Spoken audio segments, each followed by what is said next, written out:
loob at labas ng bansa. Mga eksklusibong panayam at ransada ng mga Radio Patrol reports. Tinutukan, sinubaybayan para sa Radio Patrol Balita Alas 4. At ngayon, narito ang inyong mga tagapaghatid balita, Victor de Leon Lima, Victor de Leon Lima, Bernadette Sembrano Aguinaldo, Bernadette Sembrano Aguinaldo. Ngayon ay Monday, December 8. Immaculate Conception 2014 sa mga balitang pang-headline ng Radio Patrol. Matapos ang ikatlong landfall sa Torrijos, Marinduque kaninang alas 11:05 ng umaga, Bagyong Ruby inaasahang muling magla-landfall sa Batangas area. Ito'y sa pagitan ng alas 6 hanggang alas 8 ng gabi. Ayon kay Pag-asa Weather Forecaster Alvin Pura, ibinaba na rin sa tropical storm ang bagyo mula sa typhoon category matapos itong humina. Huling namataan ang bagyo sa layong 30 kilometro sa hilagang kanluran ng Torrijos. Taglay nito ang lakas ng hangin na umaabot ng 105 kilometro kada oras malapit sa gitna at pabugsong umaabot sa 135 kilometro kada oras. Mabagal itong kumikilos sa 10 kilometro kada oras patungong Batangas area, bagamat inaasahang ito ay hihina pa. Inaasahang mararamdaman ang bagyo sa Metro Manila mamaya gabi hanggang madaling araw. Nakataas pa rin ang babala ng bagyo bilang 3 sa Bataan, Batangas, Cavite, Laguna, Marinduque, Oriental Mindoro, Lubang Island at Southern Quezon. Signal number 2 naman sa Pampanga, Rizal, Bulacan kasama ang Metro Manila. Natitirang bahagi ng Quezon, Occidental Mindoro, Camarines Norte, Camarines Sur, Romblon at Burias Island. Signal number 1 sa Nueva Ecija, Tarlac, Zambales, Polillo Island, Albay, Sorsogon, Ticao Islands, Calamian Group of Islands, Masbate at natitirang bahagi ng Aklan, Capiz at Semirara Island. Huwebes naman, ang umaga inaasahang lalabas ng Philippine Area of Responsibility ang bagyong si Ruby. May press conference ngayon sa NDRRMC. May naroon si Radio Patrol 35 John Ibanez. Maikling press briefing lamang to mula kay Executive Director Alexander Pama ng NDRRMC. Pakinggan po natin ang kanyang pahayag.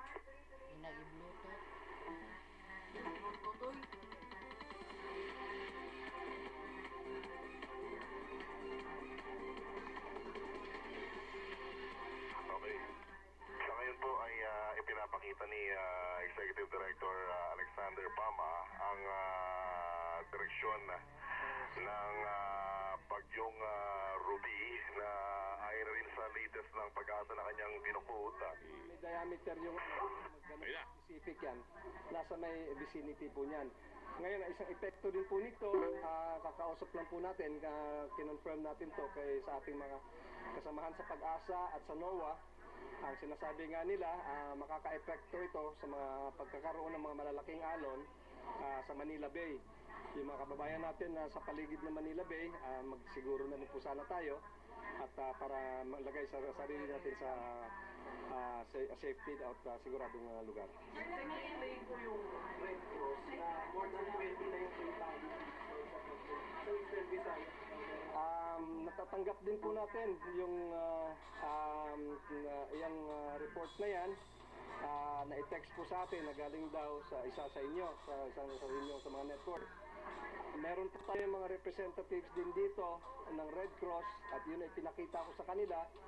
Tinanong ko kung yun ay totoo at kung kanilang i-confirm ang sagot sa amin at na siya rin sinagot ko doon sa kasamahan ninyo na merong representatives dito and they're saying one, that report did not come from them. So kung sa apunto pa lang na yun, sinasabi na hindi galing sa kanila, yun ang sinasabi ko po, huwag lang po muna natin palakihin hanggat hindi natin ma-verify at ma-confirm. Pero sir, so far yung casualties, hindi na talaga ng NDRRMC, nadagdagan ko po yung sa casualties na meron tayo, yun pa rin yung kaninang sinasabi natin na hinintay namin yung validation ng Department of Health. Hindi ko muna sabihin yung figures dahil matagal na natin pinag-uusapan yan. Unless verified, confirmed, and validated, that's the time. Walang diferensyang i-anunsyo ko rito publicly o isusulat namin sa report. Sir, kahit ba yung waves? Ah. Storm surge ano? Yan specifically ang tinanong natin kay sa NOAA kung mayroong pagbabago sa kanilang mga modeling sa storm surge. Sabi nila, ang sagot sa atin, kung ano yung mga nakapublish sa kanilang website tungkol sa storm surge, yun pa rin po ang nandun. Kaya ang sabi nga, yung sinasabi ko kanina, ang galing yung sa atin ng mga scientist, na ang immediate effect nito, magkakaroon ng mga mas malalakas na alon sa at least initially at least sa Manila Bay.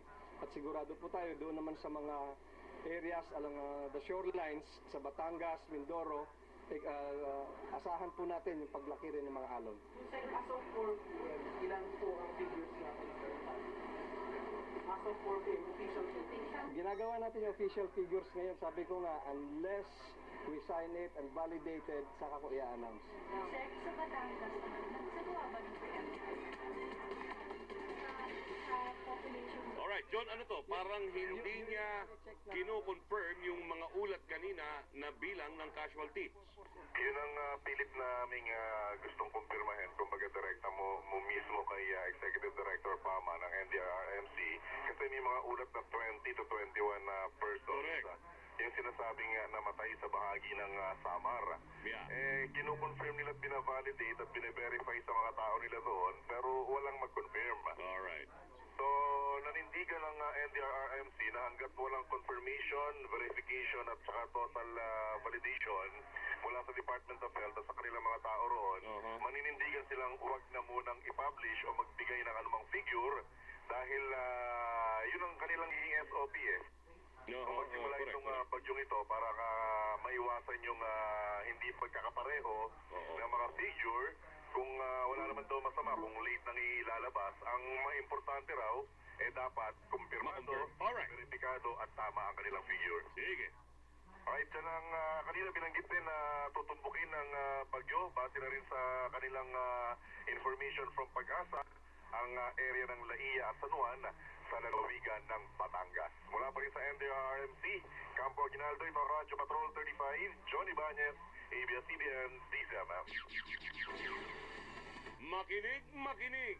Kanselado ang klase sa Metro Manila at ilang lalawigan bukas dahil sa bagyong Ruby pa rin. All levels ay walang klase bukas sa sumusunod. Public and private, no? Lilian Bakiran.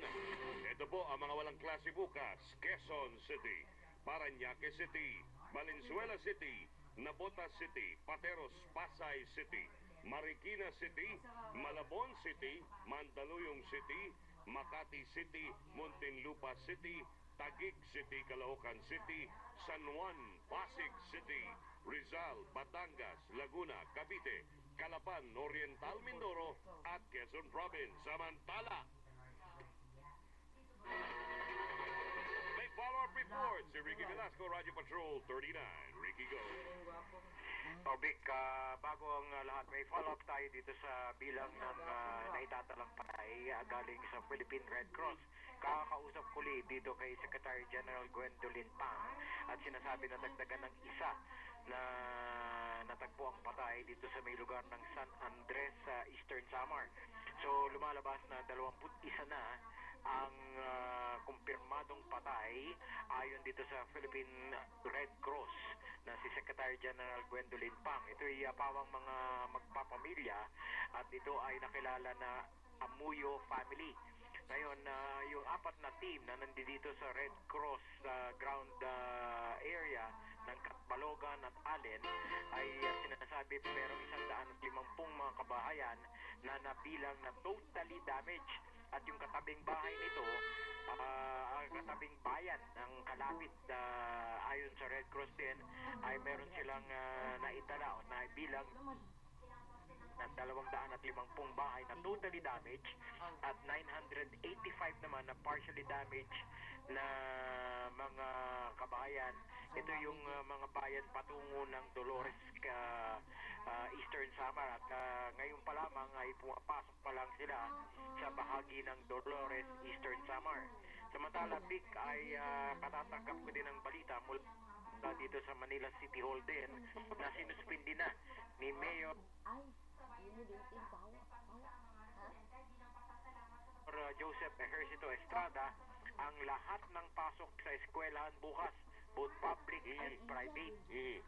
So, wala nang pasok yan na all levels, both public and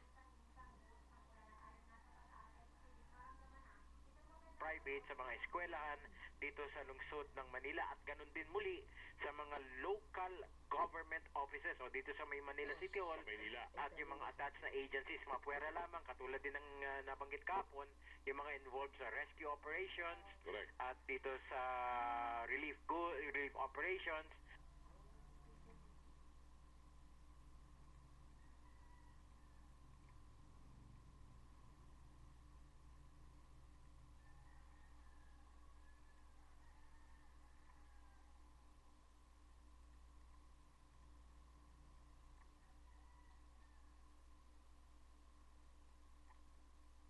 Ang food and security at itong maintenance ng law and order at engineering. Okay. Alright, so yan ang pinakahuling ulat pa rin mula dito sa lungsod ng Manila. Kasama pa rin si Joseph Severo. Ito ang Radyo Patrol 39. Ricky Velasco, ABS-CBN News.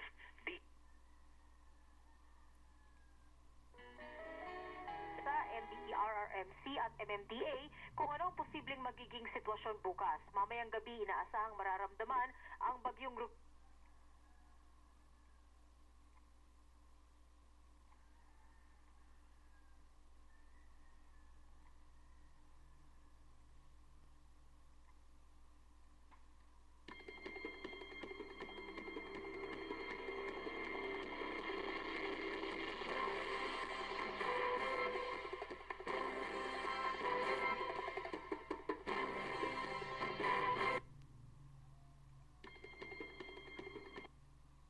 dito sa Metro Manila at kalapit na lalawigan. Titignan po natin yung normally nag-uusap po kami ng with the Office of the Executive Secretary, ang Pag-asa, NDRRMC at MMDA ng mga gabi po yan para mabigyan po tayo ng greater picture kung ano po yung magiging projections for the next day.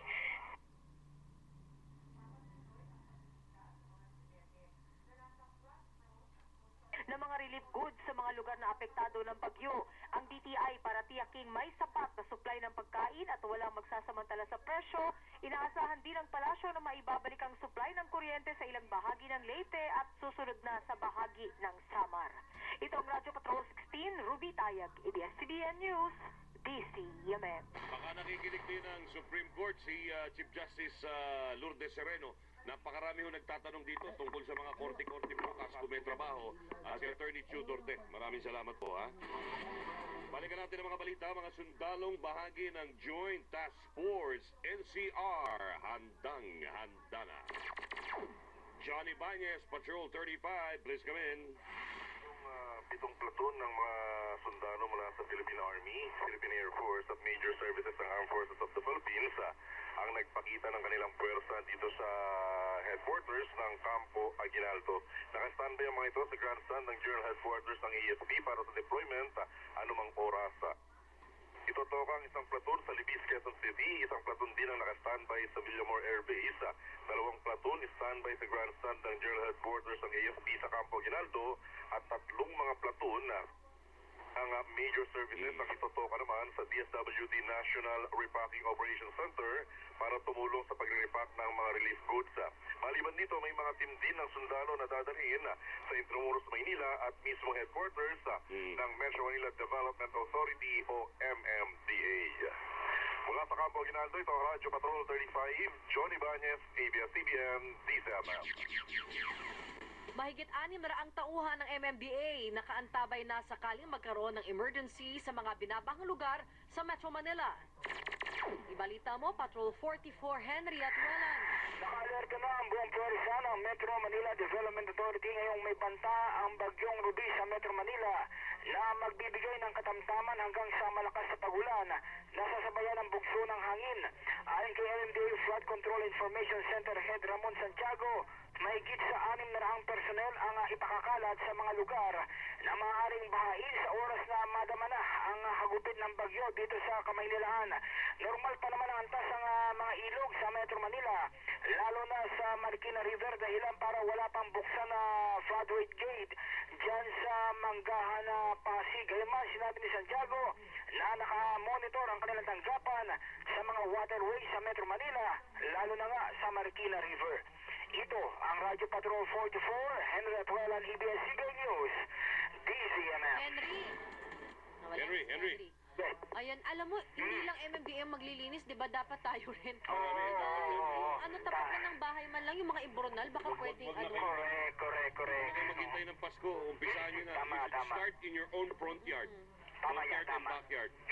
Diba? Oo, balik sa inyo. Okay, sabi ko nga. Oy, welcome back. Ganda ng cup ko. Bigay ni Bio. Bernadette. Oras po natin, 4:21. Yan. Dapat po muna ka rin.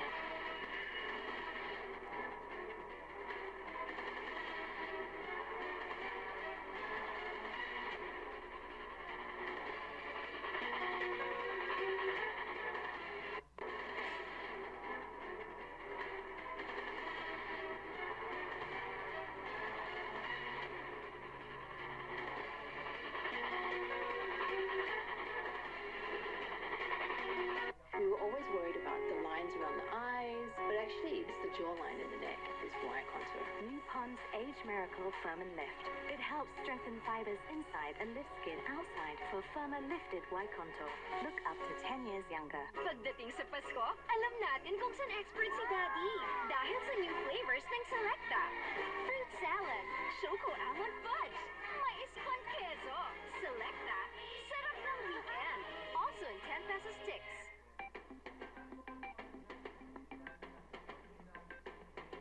There's a reason why 9 out of 10 women surveyed feel they now get fairer skin instantly.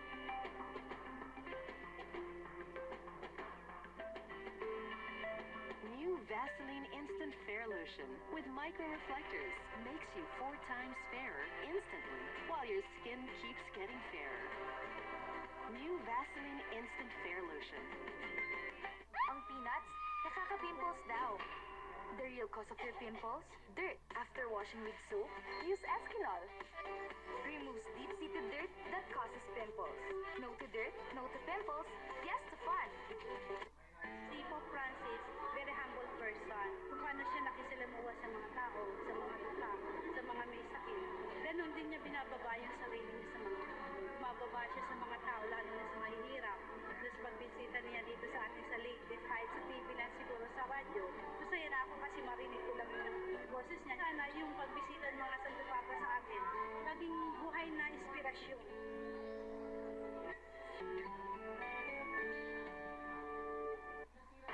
Mas madalas ang landslide sa panahon ng tag-ulan at tagbagyo. Maaaring mas mahina ang lupa kung nakatira malapit sa mga dagat at ilog o sa mga matatarik na lugar tulad ng bundok at burol. Para makasiguro sa inyong kaligtasan, lumikas na agad sa inyong kabahayan kapag tuloy-tuloy ang buhos ng ulan. Ang kaalaman mo ang magliligtas sa iyo. Dapat Red Alert! Nasaan ka ng maganap ang krimen? Susundan bawat ebidensya at bakas. Ang mga ebidensya po ay huwag po nating sirain o galawin, kundi ang soko kaagad ang tawagin. Susuriin gamit ang siyensya at batas. Dadali namin kayo sa mismong sentro ng investigasyon. Simulan na ang paghuli dahil may marka ang may sala. Soko sa DZMM. Kasama sina Gas Abelgas at David Oro. Tuwing Sabado, alas 6 ng gabi. Dito lang sa nangungunang himpilan. DZMM Radio Patrol sa East 30. Sa akin lagi yung mga yun eh. Mahirap kausap. Sakit ng ulo nga yung mga yan.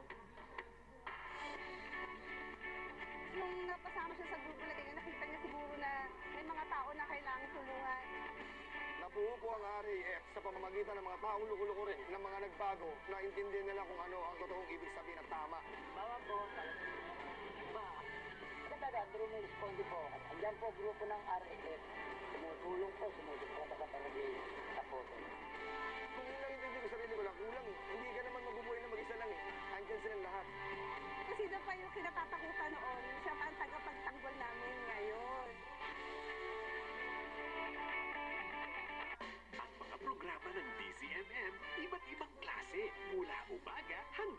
tanghali. Para sa kumpletong kwento, It Takes Two to Sakto. Kasama sina Mark Logan at Chang Abby Perez. Alas 10 ng umaga. Kung may problema, may solusyon sa Aksyon Ngayon. Kasama sina Action Man Julius Babaw at Action Lady Kay Dacer. Alas 11 ng umaga. Daily Dose of News. Ihahay na sa Radyo Patrol Balita alas 12.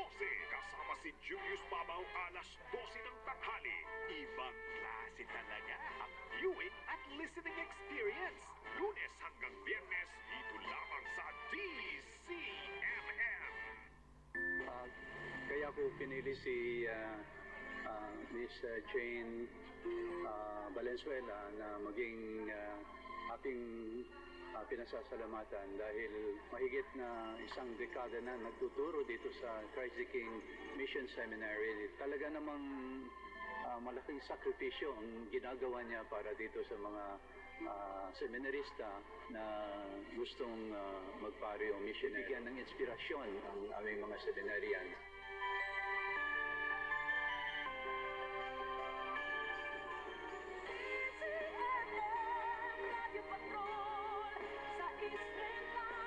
You know, you don't only know how thankful I am for the chance to be able to teach and have encounter with these lovely seminarians here na hindi po matutumbasan ng kahit na gaanong kalaking halaga ang kaligayahan at fulfillment na ibibigay po sa aking pagtuturo.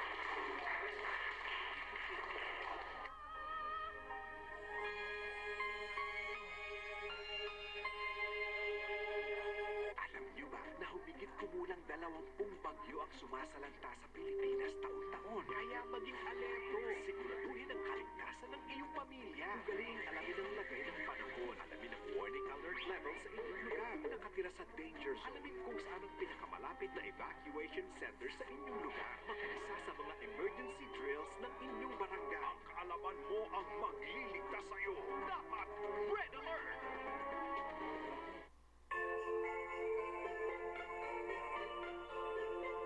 Kapamilya, alam niyo ba na maraming tao ang bauna sa utang bago matapos ang taon? Narito ang mga wise tips kontra utang. Huwag pumunta sa isang mall sale na walang malinaw na plano at listahan ng mga bibilhin. Ito ay para maiwasan ang pagbili ng mga bagay na hindi kailangan at wala sa plano. Magpunta lamang sa isang sale kung sigurado sa mga bibilhin. Tiyakin ang kulay, laki at dami nito. Kung walang disiplina, huwag gamitin ang mga debit o credit card. Siguraduhin na saktong pera lang ang dala. Kung mas mura pag cash ang binayad, ang zero installment ay hindi totoo. Magsama ng kaibigan. Siya ang magsisilbing taga-awat ng gastos. Ipaalam sa kaibigan ang iyong limitasyon para mapigilan ang biglaang gastos. Maligayang Pasko, kapamilya! Araw-araw sa Radyo Patrol Balita Alas. Dahil sa inaasahang malakas na ulan sa Metro Manila, mamayang gabi, bunsod pa rin ang Bagyong Ruby, iigsian ng oras ang biyahe ng Metro Rail Transit o MRT. Ayon kay MRT Director Renato San Jose, mula sa regular na huling biyahe ng tren mula North Avenue Station sa Quezon City na alas 10 ng gabi, aalis ng North Avenue Station ang huling tren alas 7 ng gabi o mas maaga ng 3 oras. In fact, yung mga iba ngayon pinauwi na, mga private company sa Lilian, ha? Alas 7:40 naman ng gabi ang huling biyahe ng tren ng MRT mula Taft Avenue Station. Mas maaga ng halos 3 oras din mula sa regular last trip na alas 10:30 ng gabi.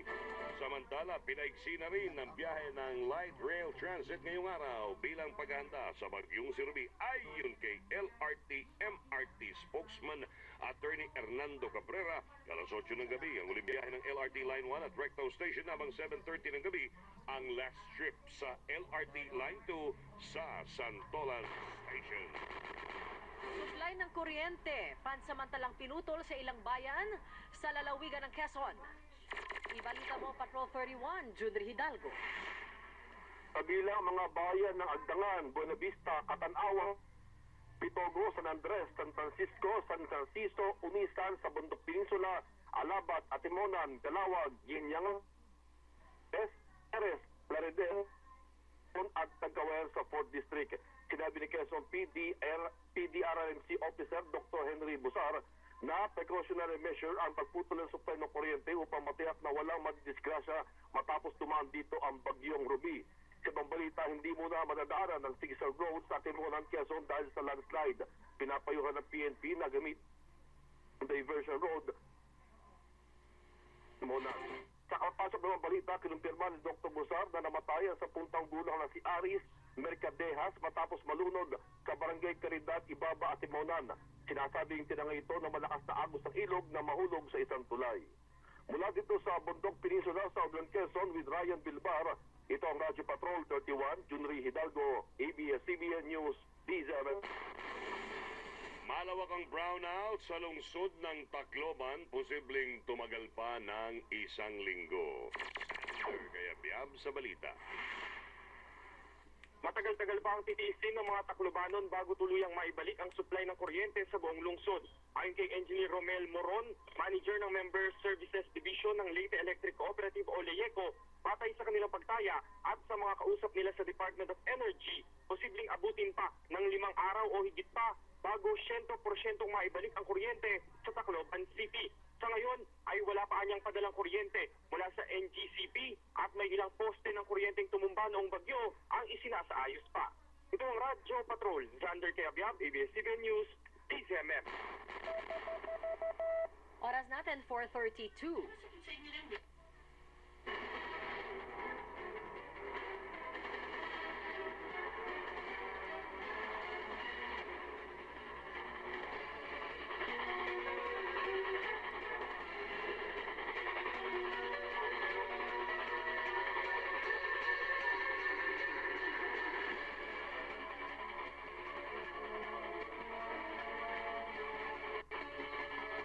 Maraming peligro ang hatid ng baha. Siguraduhin walang baraang daluyan ng tubig upang maiwasan ang mga sumusunod na panganib. Maaaring hanurin ng agos kapag nagtangkang tumawid sa rumaragasang tubig.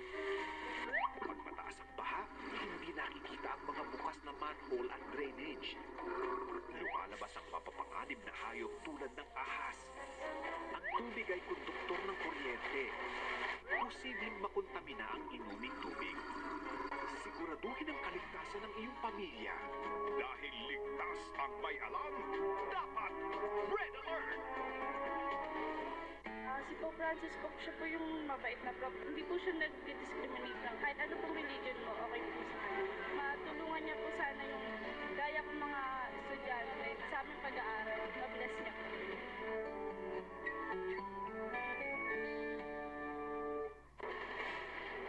Leon Lima, Fernandez, Sembrano Aguinaldo. Nagbabalita araw-araw sa Radyo Patrol Balita alas 4. Lunes yan hanggang Biyernes. Ako po si Vic. Ako po si Bernadette Zambrano Welcome Aguinaldo. back, partner. Thank you. You're welcome. Mind the gap. Partner, singit lang natin public service, no? Meron daw cancellations ang Philippine Airlines. The past few days, a total of 68 flights canceled today and 41 over the weekend. Para ho sa mga inquiry tungkol sa mga canceled flights na yan, pwede ho puntahan yung website na www.philippineairlines.com o tumawag po kayo sa hotline na 855-8888. Mula po yan kay Shelo Villaluna. Thanks, Shelo. Thank you. Thank you. Shelo, ha? Okay. Again, 4:34.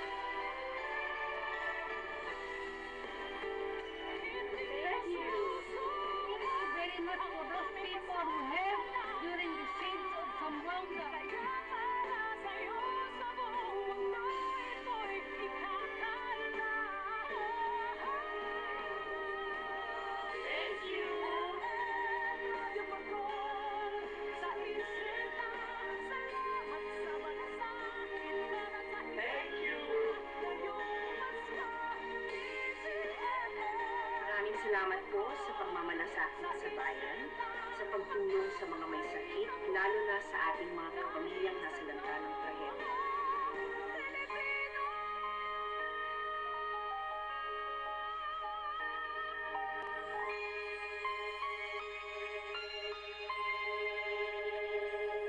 Pasada sa Istrenta!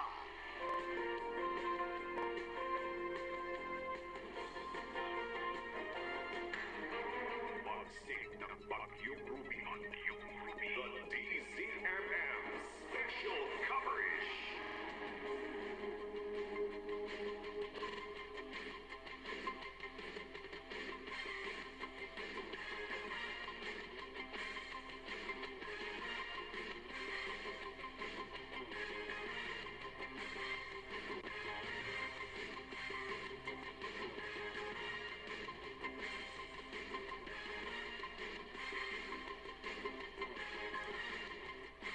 Game. Magandang hapon, Pilipinas. Karen at Vic sa pasada sa East 30. Maulan po sa Metro Manila ngayon. Uy, ang ganda ng jacket mo, ha? Mabagyo.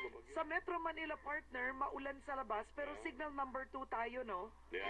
Sa Metro Manila, partner, we're signal number 2. Pero ayon sa pag-asa, mararamdaman, ito kasi, di ba, partner, malawak ang bagyong Ruby. So, mararamdaman daw ito, partner, tonight. Alas 8. Yun. Maglalandfall sa Batangas ng alas 6. Kala ko ba, partner, sa Mindoro? Batangas, nagbago ang direksyon. So, nagbago direksyon, Yeah. 6 to 8 p.m. Batangas. Landfall yan. Landfall. So, definitely, matindi ang pag-ulan sa Metro Manila ngayong gabi at bukas. Kasi mabagal siya eh. Yun na. Matagal na ulan. Pero alam nyo, ito TJ, ang dami na nagdeklara, partner, ng no classes tomorrow. Dapat sabihin na natin, unahan na natin sa Taguig. Ang Taguig, meaning sabihin na natin, dahil maraming mga bata, partner, magtatanong. Tsaka hindi alam, walang radyo, gigising na maaga. Yun. Partner, hindi lang yun. Ang dami nagtatanong sa mga government offices, mga korte, mga ano. Pero ito, tanong ko. Galing po akong Makati, nagpunta ng ABS-CBN. Ilang minuto? Bakit ang tindi ng traffic sa EDSA? Sarap mag-mall eh. Yun nga siguro, no? Alam nyo, tao kayo nasa mall. Alam nyo mga kapasada, nagulat po ako. Talaga? At EDSA, partner. Kala ko paraiso ang daratnan ko, partner. Paraiso ng apoy? Usad pagong. Hindi, Vic, you are right. Maybe lahat nag-mall. Nasa mall ang tao ngayon. Nasa mall ang tao ngayon. Ang traffic ng EDSA Imagine, lumabas. partner, today and tomorrow walang school. Ako, napakaluwag ng Manila to Quezon City. Diyos ko, 20 minutes, 25 minutes. Yun nga inaasahan ko, Vic eh. Well, I was expecting the same thing. Pero, Hindi, kamusta ka? Maluwang. Oo. Pero partner, ano ba kaninang umaga pa nagraradyo ka na, narinig ko. Actually. Hello. Kagabi rin, hanggang alas 10. Hindi, ngayong hapon. Maluwag. Ito ata ngayon. Magpasok ko, maluwag. Wala ko Uuwi narinig. ka. You are the first one na narinigan ko ng complaint. Ay, sa grabe. EDSA. Ang EDSA northbound. Walang pag-asa talaga. Oo, good luck. Okay, eto Mga walang muna. pasok. Hindi, ito, tuloy ang coverage po natin pero ito, public service. Hoy, attention CJ Sereno, naghihintay yung mga texter. Ang dami. Ano tanong? Mga korte, nagtatanong kung may pasok bukas sa korte, yung mga pupunta ng court. Kahit ang mga government offices, partner. That's true. Okay, go, partner. Okay, Basahin mo. December 9, eto, salitan tayo, partner. Walang pasok bukas. Quezon City. Valenzuela po, walang pasok bukas, City. Navotas City. Parañaque City. Pasig City. Materos. Pasay City. Marikina. Malabon City. Sa Maynila ho, wala na rin pasok bukas. Manila. Mandaluyong. Makati City, wala na rin. Muntinlupa. San Juan. Taguig. Caloocan. Rizal. Batangas. Laguna. Cavite. Calapan, Oriental, at sa Mindoro, lalawigan ng Quezon. More to come yan, mga tatawag sa atin yan. Ako tanong ko lang teka lang. Pero most of Metro Manila walang pasok Wala bukas. na pasok sa Metro Manila halos. Oo. No more. Ang ABS-CBN po bukas, may pasok tayo, di ba? Okay. Lagi naman tayo may pasok. Imagine, Kami lang naman po ang lagi may pasok. Partner, kagabi, nasan ka? Andito ako, 7 to 10 ng gabi. Kagabi, natulog ako ng maaga. Special ka, no? Special sleeping. Partner, kagagaling ko lang sa sakit. Ano ba? I know, you have to. Oo. Pumayat ka, Ay, Uy, may kape, Kati. pero alam mo, I still have headaches. So, well, then rest. No, it's in the nerves. Hindi ko alam yun. Ay. Okay, eto muna tayo. Ano ba tayo, partner? Well, we will be calling a lot of local officials at syempre yung mga reporter po natin sa labas ng himpilan, particular na ang nasa Batangas. ito rin daw. Si Arnel Osaita, si Edwin is in Samar, I think, or Tacloban. Yeah, Sander is Okay. in Samar. Sa Tato Albay. Ang sabi ni Lowell Tan, Lowell Tan. mas mura raw ang gasolina kaya maraming kotse sa daan. Uy, oo nga pala, by the way. Yun Ang din daming yun. rollback, ha? Halos hingin na lang ang gasolina, ganun ang presyo. Ganun kamura. O may nagtatanong, ba't ka daw naka-raincoat? Umuulan ba sa Well, this is not a raincoat. This is the jacket used by the Caltrans. You know what Caltrans is? No. Yan ang public works sa California. Oh. Siya nagtatrabaho ang pinsan ko si Benji Lima. Oh. Binigay sa akin ito. Caltrans ho yan. Wait, din naman yung kulay. Ang Yan ganda, no? So kita sa gabi. Reflectorized. Yeah, they use this especially sa gabi, sa mga freeway. Alright, Okay, Batangas raincoat. muna tayo. The one and only. Ayan, ayan. Yan ang ding lamang sa programang Click the Click. Pasada sa Isrenta. Oh, game. Nasa linya natin, Governor Vilma Santos Recto of Batangas. Magandang hapon, Governor Vilma. Hi Karen, magandang hapon. Hi Vic, magandang hapon po sa inyong lahat. Paano yan? Naghahanda na ba kayo? Ay, in an hour and 15 minutes. Mga gano'n, no? Oo, ang bagyo Anytime. daw ay landfall Batangas. Oo, ika-first landfall daw, bigla kaming nasama sa Batangas. Oo. But kami naman ay we've been preparing nung malaman namin kahit pa paano daraan ng Typhoon Ruby sa Batangas, pero hindi namin alam magla-landfall dun ngayong gabi. 3 days ago, naka-prepare na kami yung aming PDRIMC o Provincial Disaster Risk Reduction Management Council. We are all prepared for this. Although, kanina, nagkaroon din ng meeting kasama na yung mga different agencies, yung mga regional directors ng iba't ibang ahensya, katulad ng TSWD, nandun din ang DILG, nandun yung aming officers ng Civil Defense, andun din yung Department of Health. In preparation nga dito na sinabi magla-landfall sa Calabar Zone at baka mahit ang Batangas, itong 6 hanggang 8 o'clock ngayong gabi. So far, ay masasabi nating moderate rain at gentle wind pa rin ang Batangas. But let's just hope for the best. But as it is, so far we are prepared naman and well coordinated with different municipal mayors sa amin pong lalawigan. Ma'am, ang concern ko